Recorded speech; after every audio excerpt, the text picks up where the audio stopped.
Assalamualaikum warahmatullahi wabarakatuh.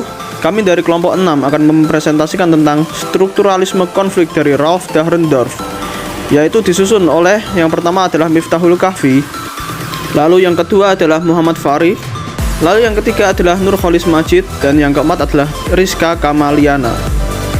Teori konflik Ralph Dahrendorf. Teori konflik merupakan model pluralis yang berbeda dengan model dua kelas dari Marx.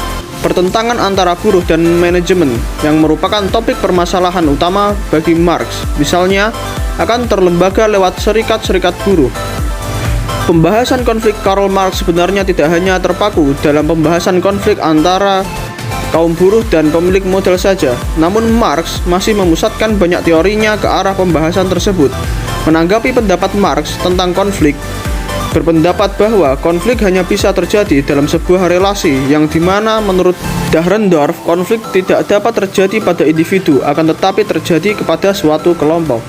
Sehingga dapat kami simpulkan bahwa menurut teori dari Dahrendorf bahwa manusia bisa terjadi konflik dalam kehidupannya adalah ketika mereka berelasi dengan banyak individu. Lalu selanjutnya adalah kritik teori Marx. A. Teori konflik. B. Kritik terhadap masyarakat.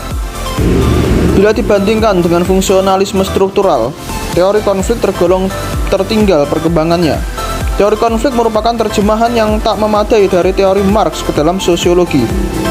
Teori konflik lebih banyak kesamaannya dengan fungsionalisme struktural ketimbang dengan teori Marx. Seperti fungsionalisme struktural, teori konflik hampir seluruhnya bersifat makroskopik. Selanjutnya adalah teori otoritas Dahrendorf.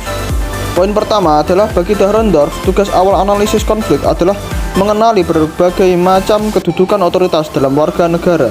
Seperti yang kita ketahui bahwa negara ini merupakan lingkup yang sangat besar, yang di dalamnya terdapat berbagai macam kelompok-kelompok tertentu, yang dimana setiap kelompok memiliki tujuan yang berbeda-beda tergantung pada visi dan misi kelompok-kelompok tersebut, dan kelompok-kelompok tersebut bisa juga disebut sebagai otoritas.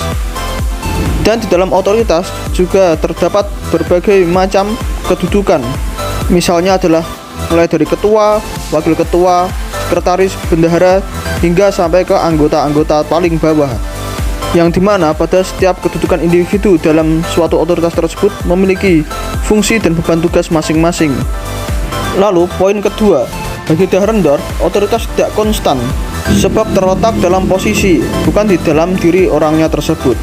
Maksudnya adalah bahwa otoritas ini tidak mungkin bersifat tetap, akan tetapi akan selalu berubah-ubah.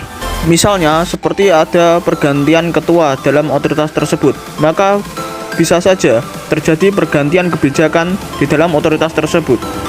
Baik, mungkin hanya itu saja yang dapat kami sampaikan. Ada kurang lebihnya mohon maaf. Wassalamualaikum warahmatullahi wabarakatuh.